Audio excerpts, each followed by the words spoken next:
আসসালামু আলাইকুম। স্বাগতম আজকের টপিক্সে। খুবই গুরুত্বপূর্ণ একটি টপিক্স বলবো, এটা আমাদের বাংলাদেশে জাতি হিসাবে জানা প্রয়োজন, চাকরির প্রস্তুতির জন্য জানা প্রয়োজন।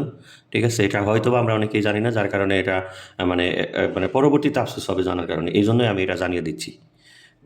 বাংলাদেশের জাতীয় পতাকার ডিজাইনার কে? আমরা জানি উত্তরে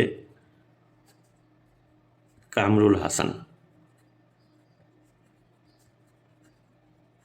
এটা কিন্তু আমরা 100% জানি যারা চাকরির প্রস্তুতি নিচ্ছি। তাহলে who is the designer of Bangladeshi national flag? Answer Kamrul Hasan. এটা কিন্তু আমরা সবাই লিখব। কামরুল হাসানের বানানটা আমরা সাধারণতই কামরুল, KAMRULHASAN, হাসান দিয়ে আমরা জানি, কিন্তু এটা রং। কি আশ্চর্য হয়ে যাচ্ছেন? এই কামরুল ইংলিশে চলে আসলে হয়ে যাচ্ছে কামরুল, অর্থাৎ QUAMRUL, হাসান, HASSAN, কামরুল হাসান ইংলিশে যদি বলি। ঠিক আছে? যার বাংলা হলো কামরুল হাসান। এই পরীক্ষাটি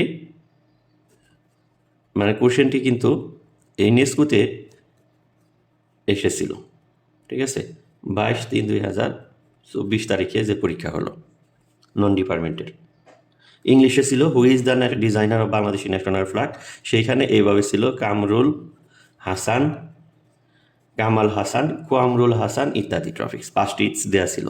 আর সেইখানে ম্যাক্সিমামেই ভুল করে দিয়েছে কামরুল, যারা জানে তারাই সঠিক এই কোয়ামরুল হাসান এটা দিয়েছে। তো এখন আমরা বলতে পারি যে নেক্সট ইয়ার যদি এই ধরনের কোশ্চেন আসে তাহলে অবশ্যই আপনারা সঠিক অ্যান্সারটি করতে পারবেন। আল্লাহ হাফেজ।